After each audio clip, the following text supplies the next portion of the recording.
ನಾನಿವತ್ತು ಈ ವೇದಿಕೆ ಮೇಲೆ ನಿಂತಿದ್ದೀನಿ ಅಂತ ಆದ್ರೆ ಅನೇಕ ಕಷ್ಟಗಳನ್ನ, ಅನೇಕ ಗಂಟೆ ತಕರಾರುಗಳನ್ನ ಎದುರಿಸಿ ಈ ವೇದಿಕೆ ಮೇಲೆ ನಿಂತಿದ್ದೀನಿ.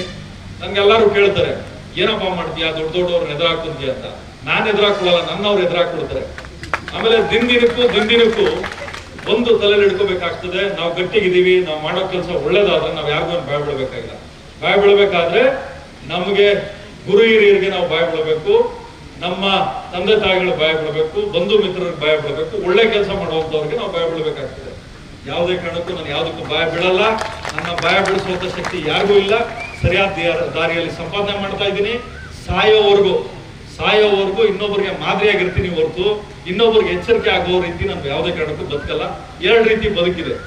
ಏನು, ಈ ವೇದಿಕೆನ ಕಟ್ಟಿರ್ತಕ್ಕಂಥವ್ರೆಲ್ಲ ಉದಾಹರಣೆಯಾಗಿ ಒಂದು ಮಾದರಿ ಆಗಿರೋಂಥವ್ರು. ಇನ್ನೊಂದಷ್ಟು ಜನ ಏನು ಅಂದ್ರೆ ಎಚ್ಚರಿಕೆ ಕೊಡುವಂಥವ್ರು.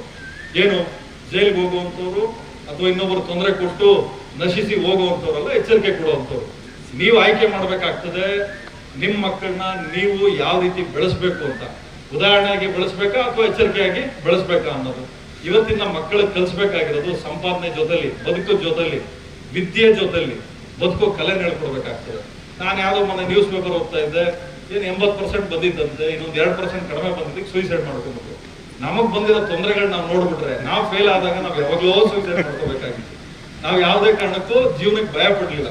ನಮ್ಮ ತಲೆಯಲ್ಲಿ ಇದ್ದಿದ್ದಷ್ಟೇ, ಒಂದಲ್ಲ ಒಂದು ದಿವಸ ನಮ್ಮ ಧರ್ಮ, ನಮ್ಮ ಸೇವೆ, ನಮ್ಮ ಒಳ್ಳೆತನಕ್ಕೆ ಭಗವಂತ ಕೂಲಿ ಕೊಟ್ಟೆ ಕೊಡ್ತಾನೆ ಅಂತೇಳಿ ನಾನೊಂದು ತಲೆಯಲ್ಲಿ ಹಿಡ್ಕೊಳ್ತೀನಿ.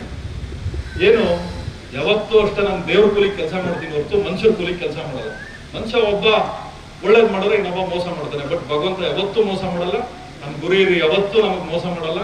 ಒಂದು ತಲೆಯಲ್ಲಿ ಹಿಡ್ಕೋಬೇಕಾಗ್ತದೆ, ಜೀವನ ಅನ್ನೋದು ಯಾರು ಅಪ್ಲಿಕೇಶನ್ ಹಾಕಿ ಹುಟ್ಟಿಲ್ಲ.